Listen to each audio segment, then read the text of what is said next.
This is Pet Life Radio. Let's talk pets.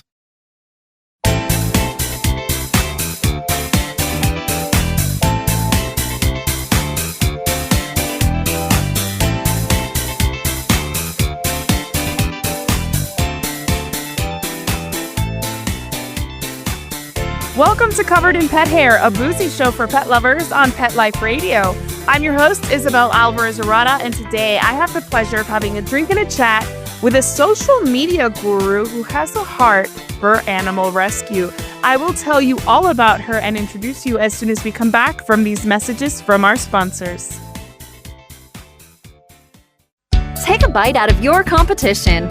Advertise your business with an ad in Pet Life Radio podcasts and radio shows.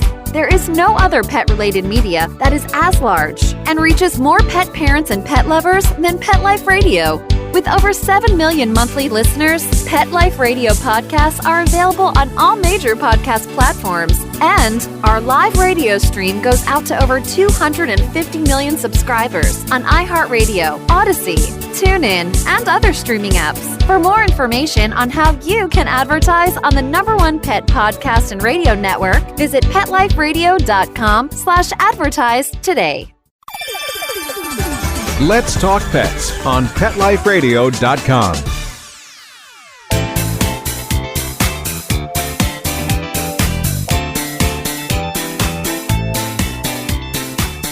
Welcome back to Covered in Pet Hair. I'm your host, Isabel Alvarez-Arata, and today I have the pleasure of having a drink and a chat with a pet parent, an entrepreneur. She is a vet front office admin. She's a coffee lover, a tea drinker, a geek, she says. She's a world traveler that used to travel as a certified judge for Magic: The Gathering. She's from Albany, Georgia. She is wife to a former rapper known as King David, who, by the way, does not use social media, which you'll find ironic as we go through this show. She is mom to a bunny rabbit named Prince Houdini Bunny Rabbit Rockwood. She is Scarlett Rockwood, and she is the force behind at Rescue Rabbit Life and her own marketing firm that she works with pet professionals in. I am so excited to welcome you, Scarlett. Welcome to the show. Hey, it's so great to be here. Thank you for having me. It is my pleasure. I love that you and I met at the NAPS conference. We both hit it off. We were both cheering each other on during our presentations. I think that you have such a gift for social media, which is why, you're here today to teach us, help us. But before we get into all that, I want to introduce our drinking game. So anybody participating in our drinking game today, anytime you hear this word, the secret word is fur. Take a drink of whatever you're enjoying. Could be non-alcoholic, alcoholic, whatever it is. But if you are drinking, please never drink and drive and always drink responsibly. Wherever it is you're joining us from, make sure you're of age. I'm not trying to influence minors to be drinking, all right? Don't put that on me. So what are you joining us with today, Scarlett? I have a coffee that my husband would say it's laughable to call coffee because it's out of 16 ounces, about 4 of it is French vanilla creamer. I love when I have coffee drinkers on the show because I like to ask you what it is you put in your coffee. So what's your recipe? That's it. I use specifically a French vanilla flavored coffee, and then just whatever your favorite brand of creamer is, just French vanilla creamer, but an obscene amount. Obscene amount of French vanilla creamer. And it's just like drip coffee, American coffee as I would call it. Yeah. It's probably Colombian or something like that. But I have a couple of brands I really like. I think it's called Magnolia Vanilla or something like that from, goodness, now I'm blanking on the brand, but it's Grounds and Hounds. Madagascar Vanilla is the flavor I like from them. But, in a pinch, if you don't want to wait on shipping or if you're on a budget, like Walmart's Great Value French Vanilla coffee is also good. Ooh, that's good to know. I do love coffee, and I have not had my coffee yet today. I've been struggling with a sore throat, so I had tea. And honestly, as much as I like tea, it doesn't hit the same as coffee. It just doesn't, for me, at least.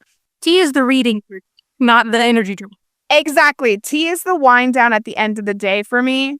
Today, I'm actually going to be teaching a yoga class this evening, so I had to keep it non-alcoholic. And so I went with something kind of local. This is a Mexican canned juice called Jumex, and it's strawberry nectar, and it's delicious. So cheers. Thank you so much for being on the show. Thank you. No, I'm so excited for us to get back together and chat about something that we both use in our day-to-day life. You and I both help pet businesses put themselves out there on social media, online. And I want to get to know you and how you view social media and the internet. But first, I want us to play a game so that we can all talk about social media with specifics. So this is called Social Stats, and it's a true and false game where I'm going to give you some stats I found on socialsprout.com about social media usage both in the US and abroad. Are you ready to play? Yeah, sounds great. Okay, so you may not know the exact details of this. This is very specific statistics as far as usage, but they are 2024 related. So even if we don't know the answers, at least we'll learn. I think it's pretty impressive what social media has accomplished in a very short time, really, if you think about it. So our first question is, there are estimated to be 5.17 billion total social media users worldwide. True or false? I'm going to say true. That sounds about right. That is true. The average person uses 4.7 different social networks per month. True or false? I'm going to say true, but it actually sounds low. Smart girl. It is actually 6.7.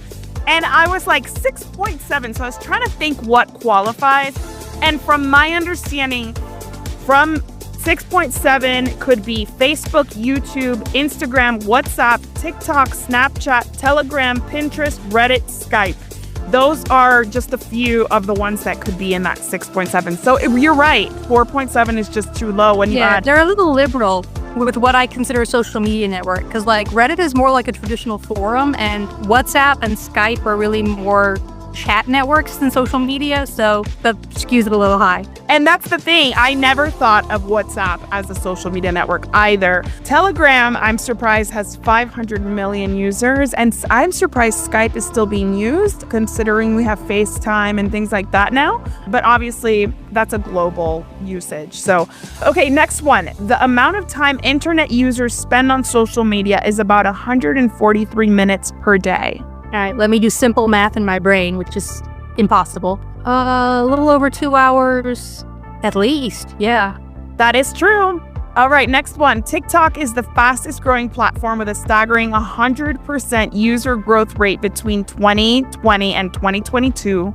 And between quarter 3, 2022 and quarter 3, 2023, TikTok's monthly active users grew 13%. Do those sound about right to you? I mean, the very first statement of it being the fastest growing is definitely true. And it's also the easiest to get the most reach on because they're completely indiscriminate with who they show your content to. All right. So yeah, it is true. It's grown so fast. 100% growth between 2020 and 2022. The 100% growth. That's crazy. All right. Next one. The number of social media users worldwide declined from January 2023 to January 2024. See, that one's tricky because if so, it would probably be the first time in a very long time that it did decline. But it's also where things are opening back up. There was such a big boom after COVID of internet use in general. I'm going to say that that's possible. You're right. You're right on track. It's never not grown. So that is another year where it grew. But you're right. Things were opening up, but still people went from the couch to the bar, but they're still using their social media. Wow. All right. Next one. Facebook is the most used platform by marketers worldwide. I don't believe that.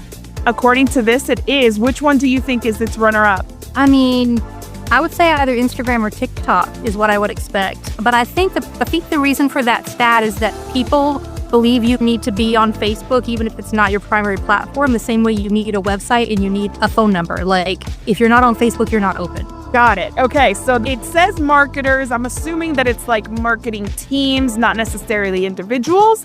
But the next one is Instagram. So 89% of marketers use Facebook and 80% of marketers use Instagram. The next one, 27.4% of US Instagram users are between 25 and 34 years old. So a little over 25% of Instagram users are between 25 and 35 years old in the US. That's a tough one because on one hand, I want to say that it feels like you should be higher, but on the other hand, like the top number for the age range of people who are using it is getting much bigger. People who are older are continuing to use Instagram, starting to get into it. So yeah, let's go for yes. It is true. That is absolutely true. There are more than 1 billion members across 200 countries on LinkedIn. Definitely 1 more. billion. Yeah. Oh yeah, definitely. Yes, you're right. Next one, 50% of weekly Pinterest users have found a new brand or product on the platform. True or false? Did you say 50%? I feel like that number should be higher. You're so smart. It is 80%. 80% of Pinterest users find a new brand, and that's the regular Pinterest users that use it weekly. All right, last one. 53% of X users, formerly known as Twitter, use the platform to get the latest news. True or false? That one's tough because that is like X and TikTok are probably the two platforms that I work with the least. I mean, it's definitely if the people who are the standard users, the standard like target audience of X are definitely there for like they want to get whatever's going on. They want to get like the live tweets while there's a sporting event going on. So yeah, I mean, it's definitely a lot. I don't know if it's 53 or if it's higher, but yes, it's true. And I actually expected it to be higher than 53 because I agree. The people who are on X, and I, like you, don't use X, they're there because they're like the ones who want it to be in the know. They want to know whether it's political or, reality TV related. They want to get the latest news and they get it from X. Okay, so you're obviously, your stuff. You obviously are an expert at social media. How did you end up specifically working in the pet niche? So I actually came about it, I feel like the opposite direction of how a lot of people that I know who do B2B for pet businesses came through. A lot of us started out as pet sitters or dog walkers and then became the web designer, the bookkeeper, whatever it was that they felt was missing from the services that were available to them. I came about it the other way around. My mom has been a web designer since 1999. So my first job was being her assistant when I was like 12 or 13. So I came into the marketing world before the pet world, really, even though I had, have always had pets since I was like 5 and definitely always been a pet parent.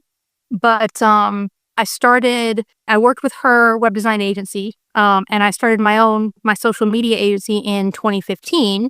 But it was basically open to whoever I could get, right? So I think a lot of us start out that way. So I've worked with coffee shops and retailers and landscapers and doctors and grocery stores all over the map.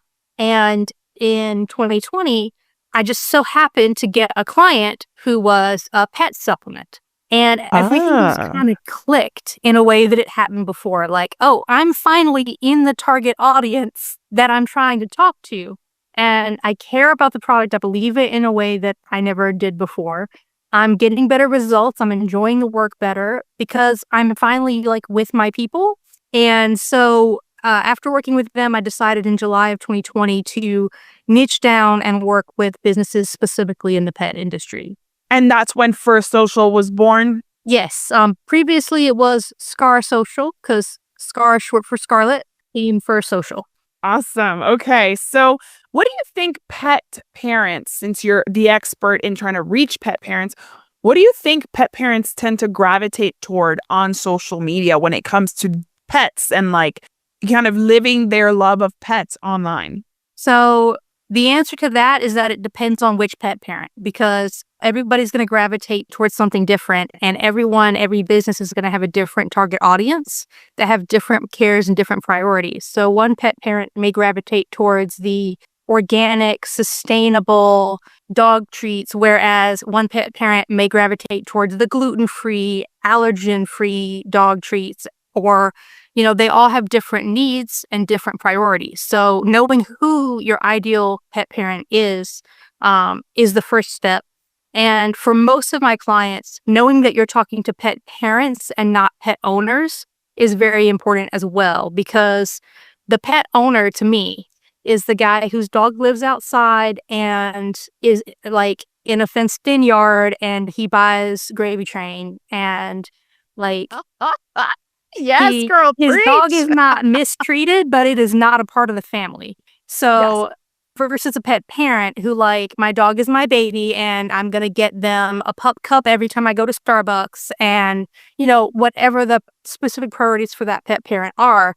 But because in the pet industry, it is almost never the right idea to compete on price, you need to reach people who care about more than price when it comes to your products and services. Of course, absolutely.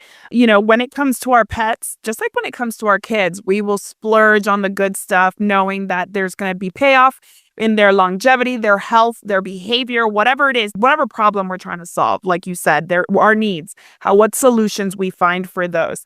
So when it comes to cat parent versus dog parent, do you see how they engage on social media being different? Because we here at Covered in Pet Hair specialize in dogs and cats. So how are they different when navigating, the socials?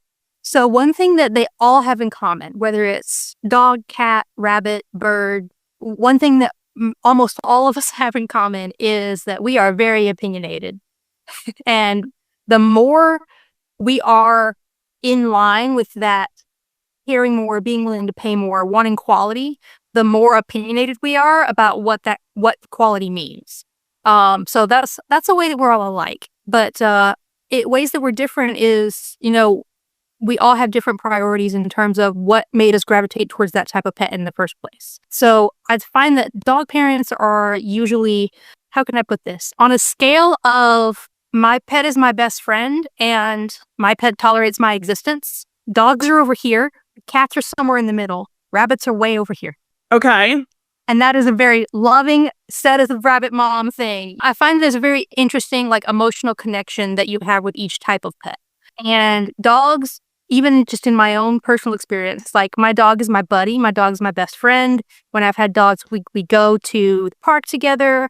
We go out to eat together. When I've had cats, my cat is my reading buddy. My cat is the one that I want to cuddle when I'm sad. My cat is the one that probably thinks they're better than me, and I'm okay with that. And my rabbit, if you're gonna love a rabbit, you have to be willing to believe that they love you back, even when they're being very bratty.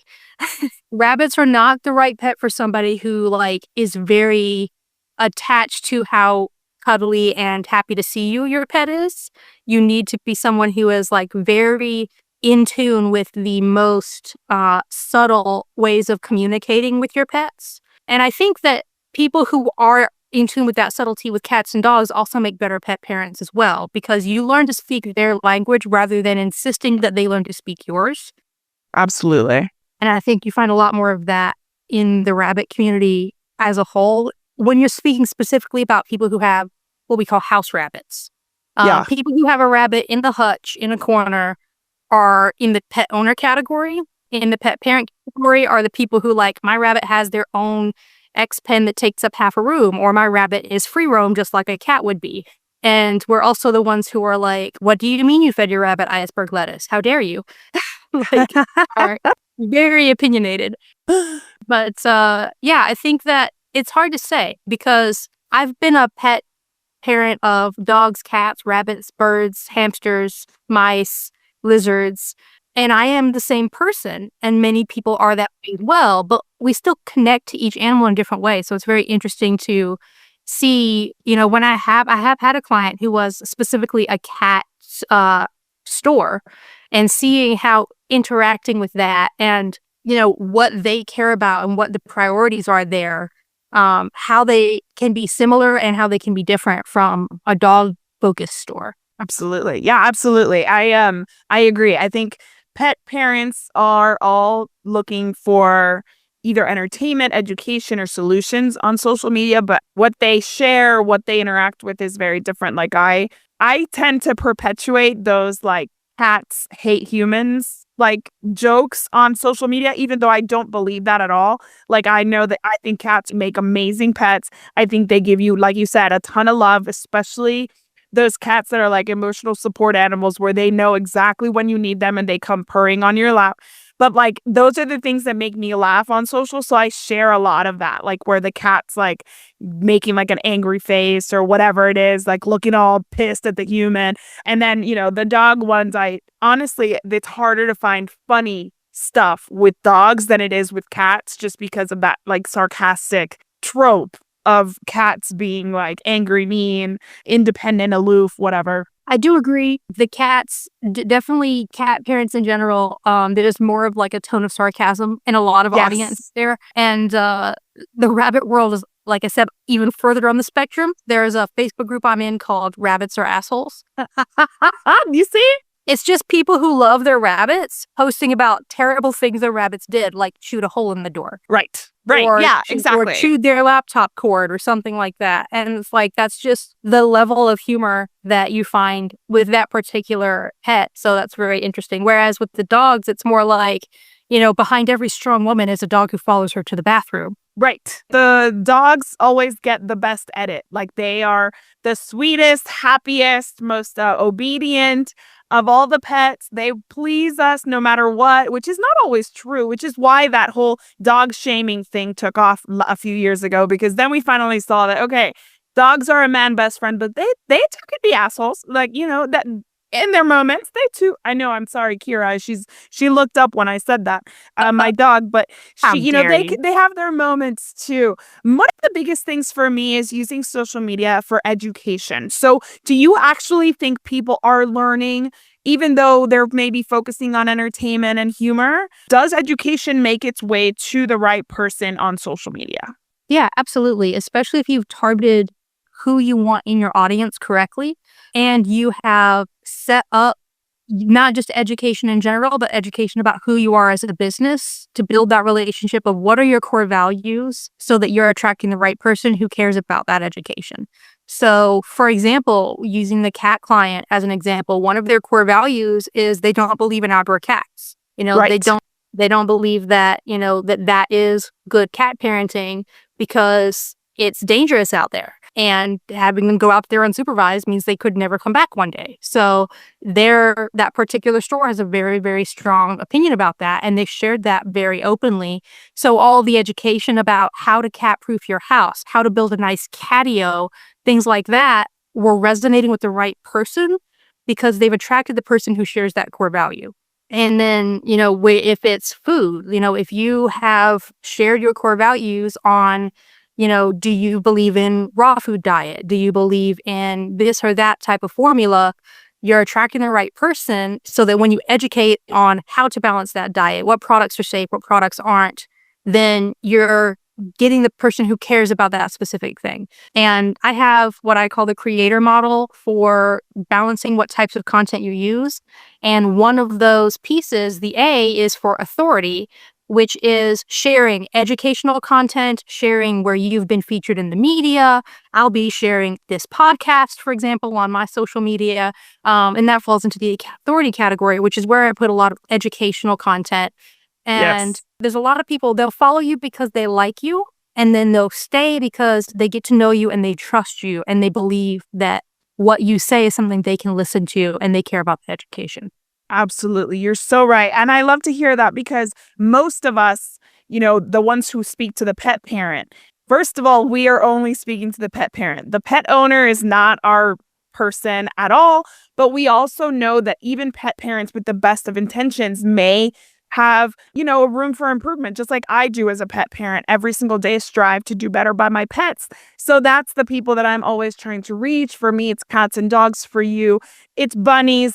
For all of us, we share a core value on rescues. And actually, when we come back from this break from our sponsors, we are actually going to talk more about your love of rescue and how you think rescues can leverage social media to get more pets adopted. So don't go anywhere. I will be right back with Scarlett Rockwood of For Social. Begging to hear more of your favorite show?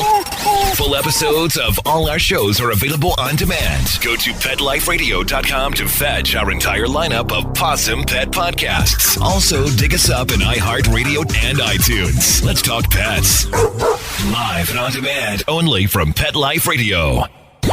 Let's talk pets Let's talk pets on Pet Life Radio. Pet Life Radio. PetLifeRadio.com.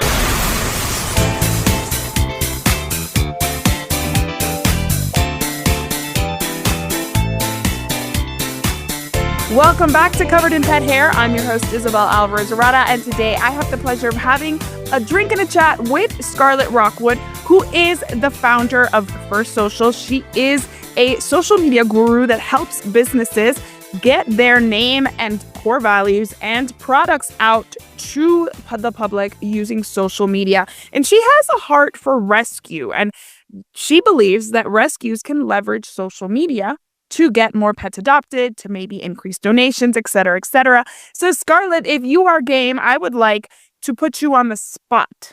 I'm going to give you 1 minute on my handy dandy clock for a game I'm calling Rescuing Rescues. And I want you to just throw out some creative ways that rescues can use social media to promote the pets they're trying to get adopted.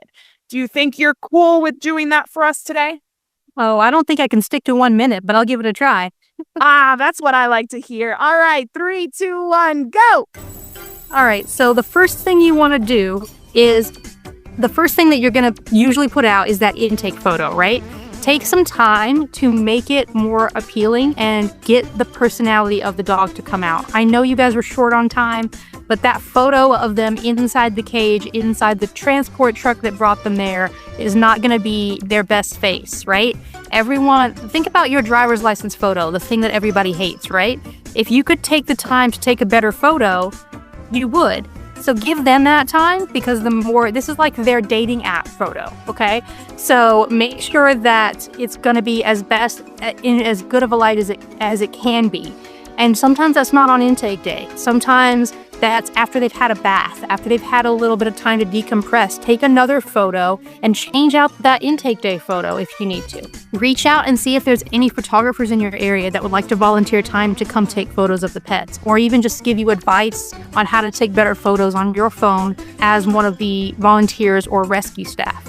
And then when you write up that intake, don't just put, estimated 2 years old, Catahoula, heartworm positive, must show proof of, whatever. Like, give us a story. Tell us what their personality is. If you don't know where they came from, at least tell us, what was bringing them in like. How have they acted the first few days? Because usually most rescues wait a day or two to actually put out, just to make sure, the owner doesn't come to get them. Those first few days in the shelter, how have they been acting? What are the types of homes that you think they would fit well in? If this cat is an asshole, make that funny. Write a story about Grumpy Cat and say, hey, this cat really needs to go to a home that has no kids and no other pets, where they can be the diva that they are. Taking the time to actually tell that pet story. Like I said, write it like it's a dating app. Don't just put it out there like it's a catalog listing that's going to be filed away. And then take the time, if you have it, beyond photos. Take videos of them playing in the yard, or if it's a cat, take videos of them, playing with some of the toys in your cat area. Show, their movement, their personality, things like that. And then if you have any way to take them outside of the facility, whether it's putting the cat into a lobby area that looks more like, a lot of places, like their lobby is a little bit more like a living room setup than it is like a shelter.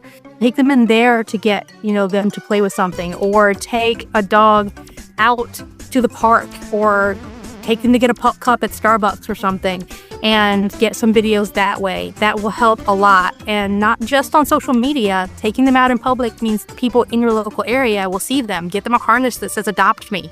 Okay, you got to 3 minutes, but that is such a good idea. I love that harness, Adopt Me, in your local area. That's such a good idea. And you know what? I've never seen it done. I remember I emceed an event ages ago, and it was for a rescue.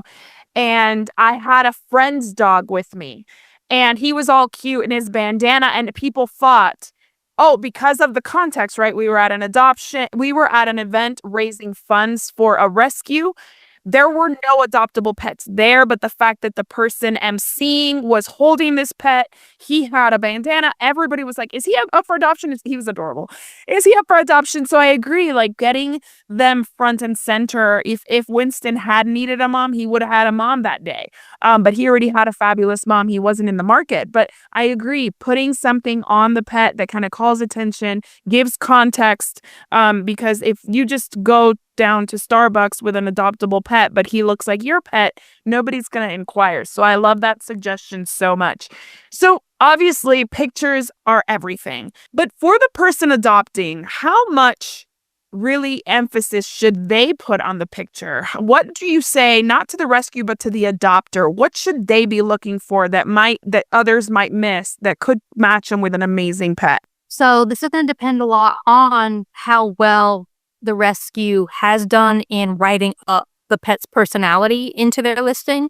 If they have done that, take those cues and think about how that pet is going to fit into your life and if you can provide them what they need. If you have a tiny apartment and you're looking for a Great Pyrenees, you may want to rethink whether that's the right fit for you. But if you got 2 cats and you're looking for a third, look at whether that cat is one that's likely to fit in well with your family, or if you're looking at a cat that's clearly going to need its own space and need to be the only cat. Taking those cues when the rescue gives them to you is very important.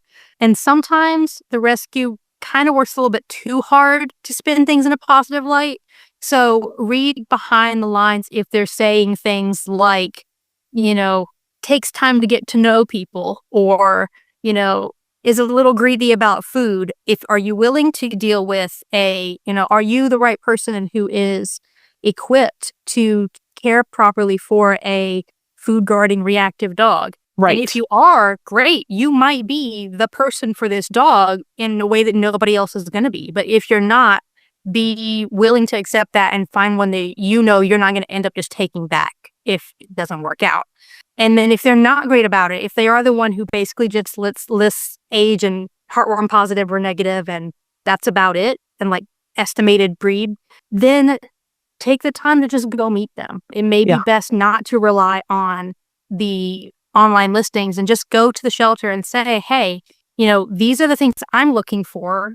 Who do you think is a good match for me? And meet a few. I recommend meeting them before you just never decide based on the social media picture or story, no matter how great it is. Always go meet them, because you never know if you're going to click, even if everything on paper says that you are or aren't. So I highly recommend that. And then there's a lot of places, this is actually how I got started working with my local shelter, that do doggy dates. And the intention there is you take the dog out for the day, you go wherever you want to go, home, the park, Starbucks, the pet store, and just see what it's like to spend time with them. It gives you more than 5 minutes together. You can spend a few hours, or some places even let you do the dates for a few days to see how well of a fit you are. And then you can bring them back and decide whether, this dog is for you or not. And I recommend doing that also if you're somebody who is not looking for a pet but would like to get involved. Like for me, Houdini is an only bunny, and he's made that very clear. He does not want any siblings.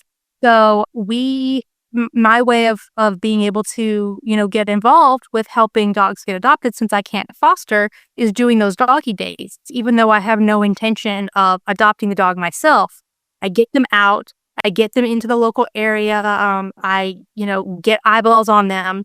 And we do have that harness, that yellow harness that says adopt me, and the lead says the same thing. And that is something where, at least one of the pets I've taken out was adopted that same day by someone that I met in town. And for those that don't necessarily meet that person that day, you want to take lots of pictures while you're out, take lots of videos and post them on social media, provide them to the rescue so that they can post them.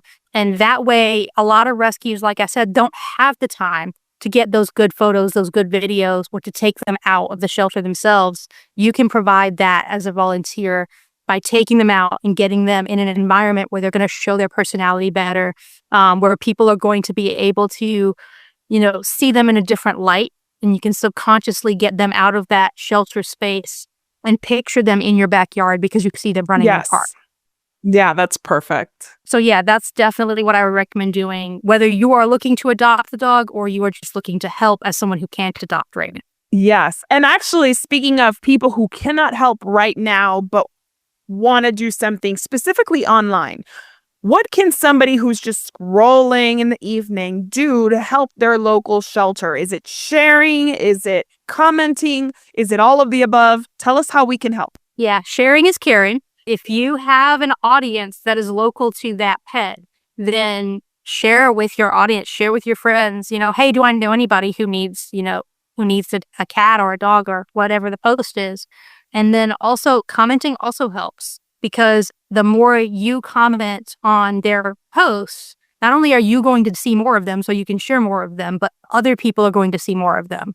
That social media engagement that we work so hard to get for businesses is just as valuable for rescues, because the more engagement they get, the more people or other people are going to see it. Exactly. So yeah, the more you can engage with that content, like, share, comment, then that is going to help more people see that adoptable pet. That is perfect. Okay, so, and if anybody's listening online and wants to engage your services, how would they go about doing that? You can find me pretty much everywhere online at Scarlett Rockwood. If I have a social media page, that's what it's under on that channel. And then my website is scarlettrockwood.com.